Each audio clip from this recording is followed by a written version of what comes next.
Welcome back to English Conversation Hub, your destination to learn spoken English naturally through real-life dialogues.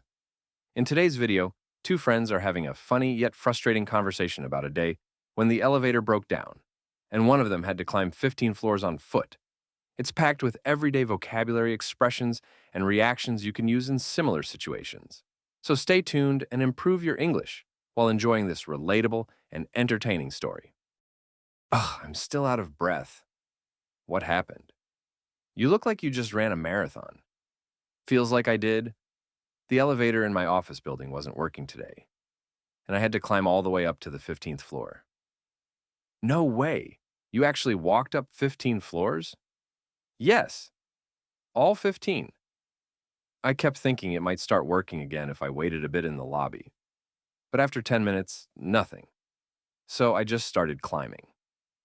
Man, that's brutal. How long did it take you? Almost 20 minutes. I had to take breaks every few floors. At first, I was like, this is fine, I can do it. But by the 7th floor, I was questioning all my life decisions. I would have given up at the 5th. Did anyone else climb with you? Yeah, there were a few others. We kind of became a little support group, cheering each other on between floors. That's hilarious. Were you carrying anything? Unfortunately, yes. My laptop bag and a file folder. My shoulder was killing me by the time I reached the 12th floor, and you still had 3 more to go. What did you do when you finally made it? I just collapsed on the couch in the reception area. My manager looked at me and said, "Rough morning?" I could barely talk. I just gave him a thumbs up. Did they say when the lift will be fixed? They said some maintenance team is working on it, but who knows? It's been acting weird for a week. You deserve a medal, man. That's some real cardio. I know, right? My legs are sore, my back hurts. I didn't even need coffee today. The stairs woke me up better than caffeine ever could. Bet you burned a few hundred calories too. Maybe you'll thank the broken lift later. Yeah, if I can walk tomorrow, maybe I will. But next time I'm bringing climbing gear, or better yet, I'm working from home. Smart plan. At least you've got a great story to tell. Definitely. Though I'd rather not have a sequel. Welcome to English Conversation Hub. In today's video, you'll listen to a fun and relatable English conversation between two friends who ordered food online. But it's taking forever to arrive. Ugh, it's already been over an hour since we ordered. I'm starving. Seriously. We ordered at 7:15, right? It's almost 8:30 now. What's taking them so long? I checked the app. It's still showing preparing your order. Like, how long does it take to make 2 burgers and fries? I know. And the worst part? I skipped lunch today thinking I'd have a big dinner. Big mistake. Same. I even kept refreshing the app every 5 minutes. First, it was restaurant confirmed, then preparing. And now it's just stuck. Did you try calling the restaurant? Yeah, I called them 20 minutes ago. The guy said the food was ready, but they were waiting for the delivery partner to pick it up. Wow. So it's just sitting there, getting cold? Pretty much. And I'm losing my patience.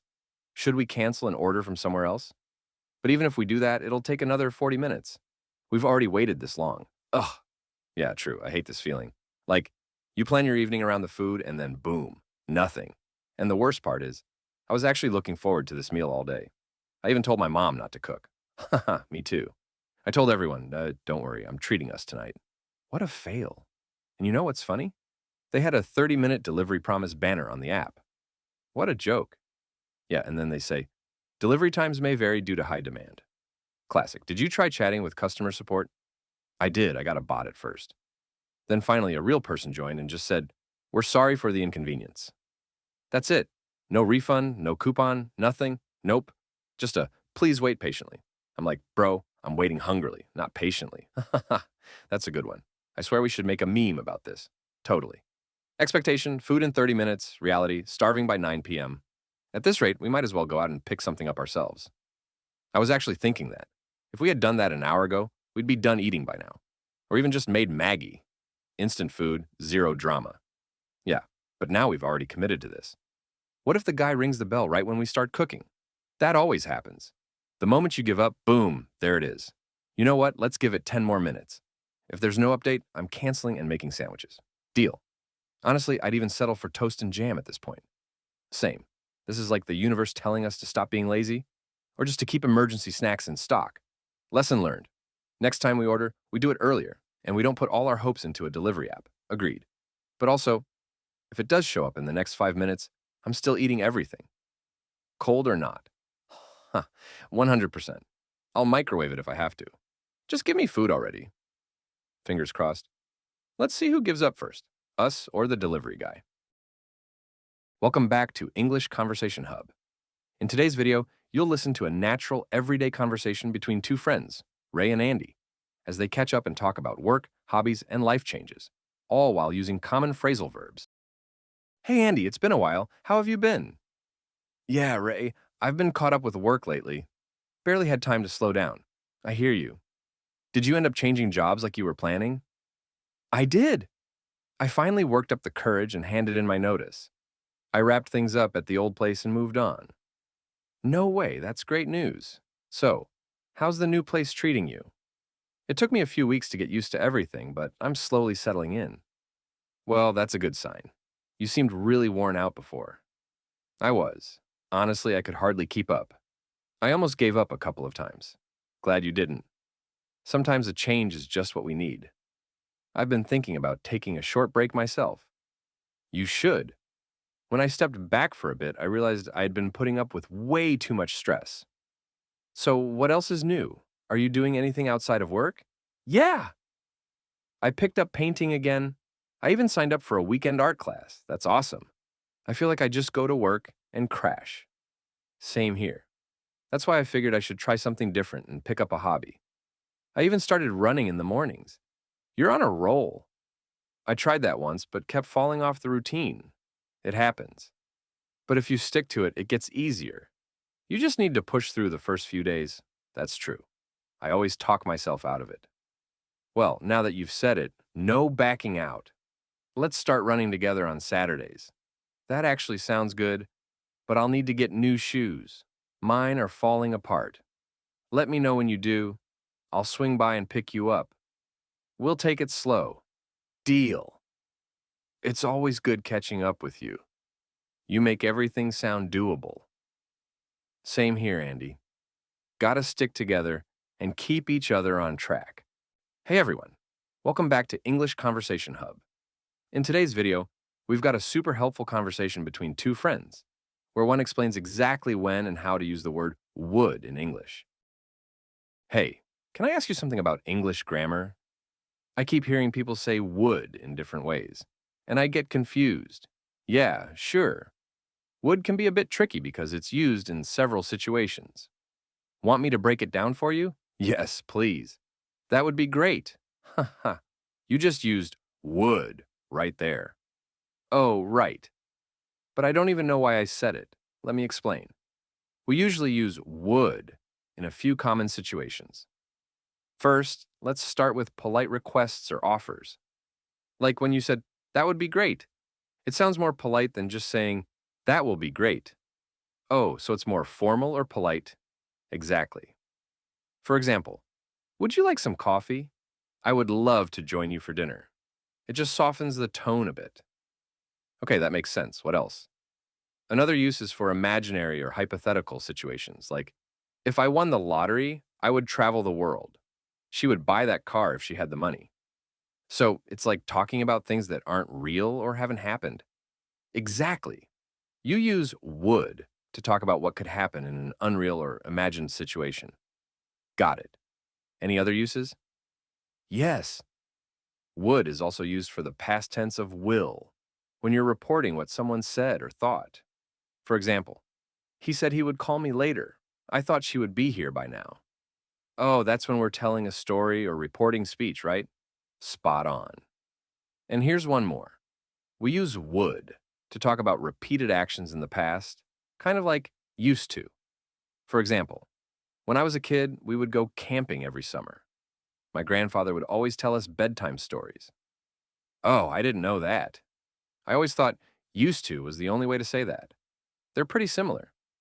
But would is usually used when you're describing a routine or habit, not states. So you'd say, I used to live in Texas, not would live. But you can say, We would visit my grandma every weekend. Wow, that actually clears things up. Happy to help. Want to practice a few sentences together?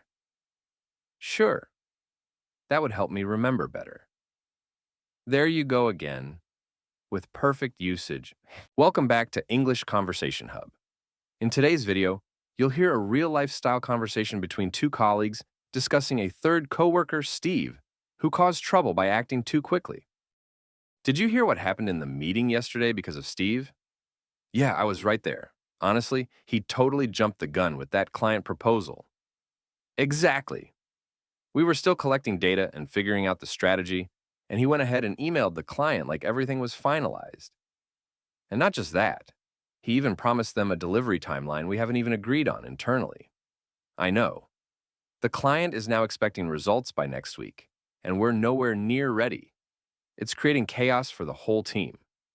If he had just waited for the green light, we wouldn't be in this mess.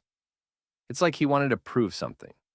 He always tries to act 2 steps ahead, but sometimes being smart backfires, especially when you don't communicate with the team. You remember last month when he jumped the gun with the budget approvals? Oh, yes. He assumed the finance team had cleared it and told the vendor to begin work. Turned out nothing had been approved. That cost us a ton of back and forth and an awkward apology to the vendor. It's becoming a pattern now. The worst part is, when things go wrong, he just shrugs and says, "I thought I was helping." Yeah, but intentions don't matter if you're not in sync with the team. It just creates more problems. I feel like someone needs to sit down with him and explain the impact, or else he'll keep jumping the gun and damaging our credibility. Maybe we should bring it up to the manager during the review meeting.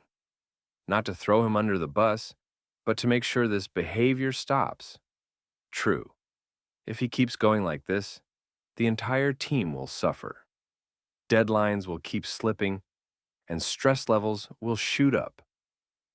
Honestly, if Steve had just waited for the project alignment discussion, this client issue could have been avoided.